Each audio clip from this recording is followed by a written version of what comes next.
He led 114 laps. He won a stage. He was the fastest car on the track all night, and he still lost. Not because of bad luck, not because of a crash, not because NASCAR did something shady. He lost because of one mistake, one setup change. At the worst possible moment, and in 10 laps everything was gone. Tonight we are breaking down the full story. How Justin Allgaier stole the GOVX 200 at Phoenix. Why Jesse Love was so heated after the race. What Love actually said, and what the internet twisted it into. And the one thing nobody wants to admit about that finish. This is the complete Phoenix breakdown. Let's get into it. If you are a NASCAR fan, subscribe to Racecar Nation Report right now. We post daily NASCAR news and updates. And we are trying to hit 500 subscribers. We are so close. Hit that subscribe button and help us get there. It means everything to this channel. Understanding Phoenix Raceway. Before we talk about the race, you need to understand the track. Because Phoenix is not like any other track on the schedule. It is a 1-mile oval, but do not let that fool you. This track is brutal. It punishes every single mistake. There is no margin for error at Phoenix. At a superspeedway like Daytona, you can draft your way back to the front. You can lose 10 positions and still win. At a road course, you can outbrake somebody into a corner. One move can flip the whole race, but Phoenix does not work like that. At Phoenix, it is all about tire life. It is all about clean exits off the corners. It is all about who nails the late restarts. If your car is even slightly off, you are done. If your tires go away, you cannot recover. If you miss a restart, somebody takes your spot and never gives it back. That is the rule book at Phoenix. And Saturday night, that rule book decided everything. How the race started, the early laps of the GOVX 200 were actually pretty calm. Not a lot of cautions in the first two stages. Drivers were able to settle into their runs, cars were finding their rhythm, and that is when Jesse Love started showing everyone what his car could do. He was not just fast, he was comfortable fast. There is a difference. Fast means you can turn quick lap times. Comfortable fast means your car is doing exactly what you want. It means you are not fighting it. It means you are saving your stuff for when it matters. And Love looked like a guy saving his stuff. Sammy Smith wins stage 1, Jesse Love wins stage 2, and by the time the final stage starts, Love's car is exactly where he needs it to be. It's rotating well through the corners, driving off the bottom cleanly. It's not chewing up the rear tires. Everything was pointing to one thing. Jesse Love was going to win this race. 114 laps of domination. Let's talk about the numbers for a second, because the numbers tell the whole story. Jesse Love led 114 laps in this race. 114? That is not a good run. That is not a solid night. That is domination.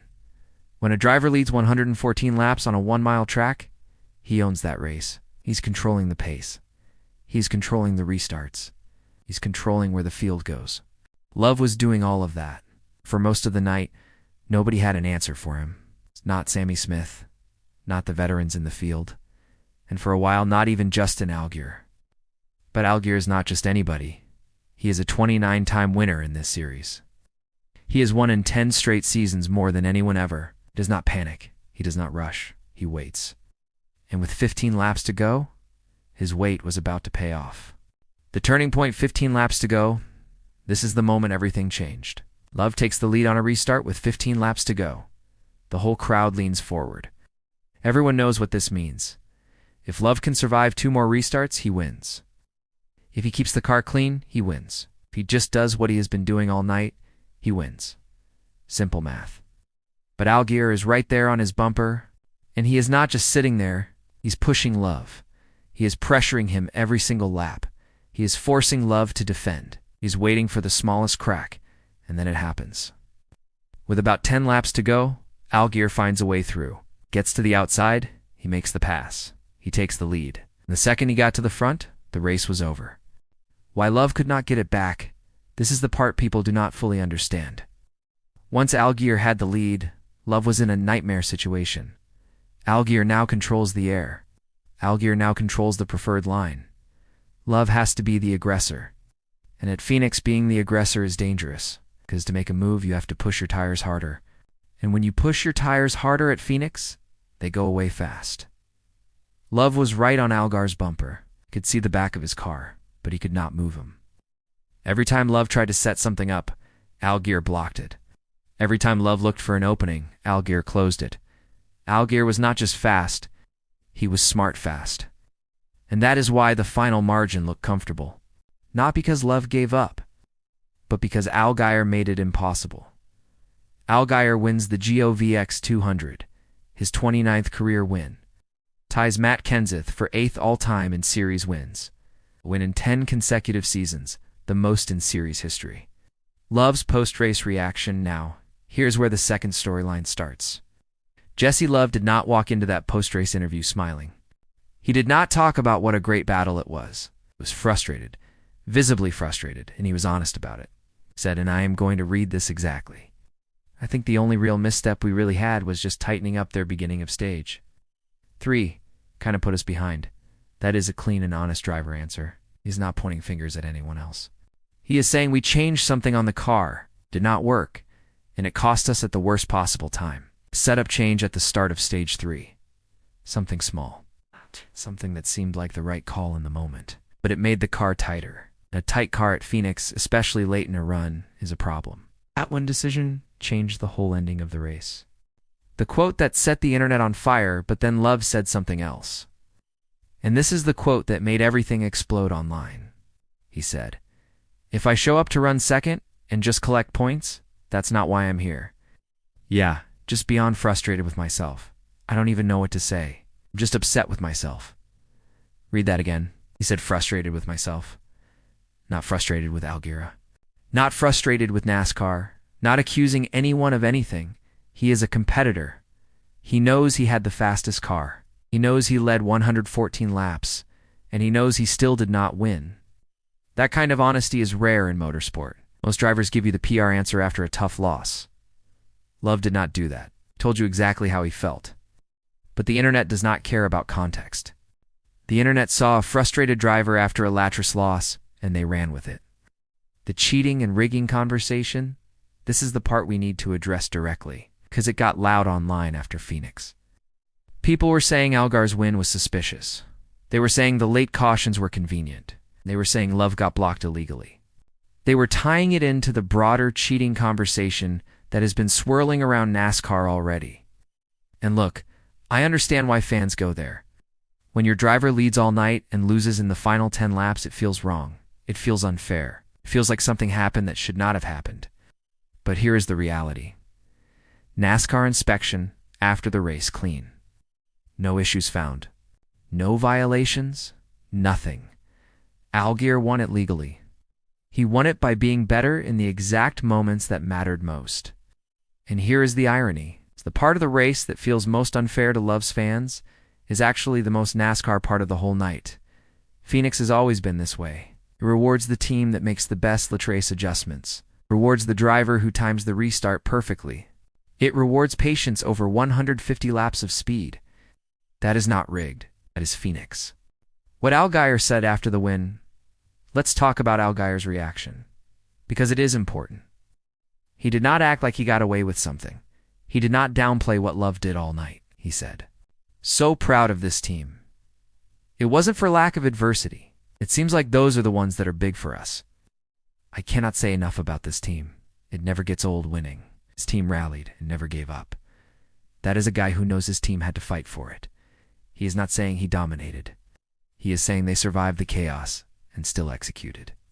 That is the Allgaier formula. It has worked for 29 wins. It worked again at Phoenix. Love's final quote, the most important one there is. One more quote from Love that I think matters more than anything else. NASCAR.com had this after the race.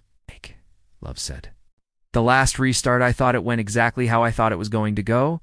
I chose the bottom lane because I thought they would wash up and open the door, and it did. It was probably the best 2 restarts of my life. And then, yeah, Allgaier just had my number there the last few laps. I should have figured out a way to make it harder on him. He timed it out right. Did you catch that? He said Allgaier had his number. He said Allgaier timed it out right. He said he should have figured out a way to make it harder. That is not NASCAR screwed me. And that is not Allgaier cheated. That is a driver giving full credit to his competitor while holding himself accountable at the same time." Jesse Love is 20 years old, and he is already thinking like a champion. The standings. and why this matters. Let's zoom out and look at the big picture, because this race was not just about one trophy. After Phoenix, Allgaier leads the standings with 184 points. Love is second with 181 points, 3 points. After 4 races, this title fight is already personal and it is only going to get more intense. Love has led 172 laps this season, by far the most in the entire field. The speed is not a question. Nobody is faster right now. The question is, can he close? Can he finish the deal when it matters most? Love answered that question himself. He said, "We've got the best cars right now. Just have to do a better job and close it out." That is terrifying for everyone else in the series. Because the fastest driver is also the most self-aware driver. He knows exactly what he needs to fix. And when a guy like that figures it out, it is over for everyone else. What is next? Las Vegas' next race is Las Vegas Motor Speedway. Totally different track, different tire wear, different racing style, different kind of chaos. But the emotional carryover is the same. Love is leaving Phoenix angry. Allgaier is leaving Phoenix confident. That gap, angry versus confident, is how rivalries start. Nobody threw a punch. Nobody said anything disrespectful. But the energy's there. Watch how both of them show up at Las Vegas, because this 3-point gap in the standings, it is not going to stay calm for long. The Cup race at Phoenix, and while all of this was happening in the Xfinity Series, the Cup side was waiting its turn. Joey Logano grabbed the pole at Phoenix. Kyle Larson is right there alongside him. Tyler Reddick had a moment in practice. Spun out, did not hit anything, and still qualified solid. The Cup race has all the ingredients for another dramatic finish. And with fans already primed from the Xfinity drama, if anything unusual happens late in that race, the internet is going to melt down, because that is where NASCAR is right now. The real problem is not that races are rigged. The real problem is the moment anything looks unusual, fans jump straight to the most dramatic explanation possible. Late caution, rigged, late pass, fixed, dominant car loses. Something is wrong.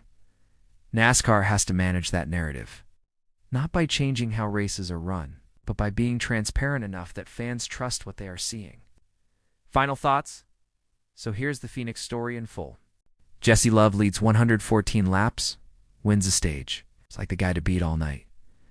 Justin Allgaier does not panic. He waits. He pressures. He picks the perfect moment. And he takes the win in the final 10 laps. Love did not hide how much it hurt. He did not blame Allgaier.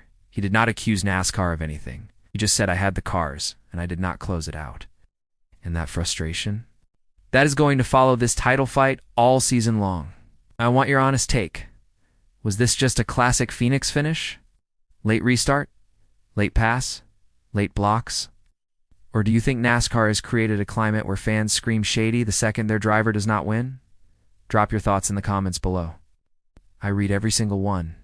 And if you want quick and clean breakdowns after every big race weekend, hit that like button right now. Subscribe to Racecar Nation Report. We post daily NASCAR news and updates. We are on our way to 500 subscribers. We need your help to get there. Hit subscribe, turn on notifications, and join the Racecar Nation family. See you at Las Vegas.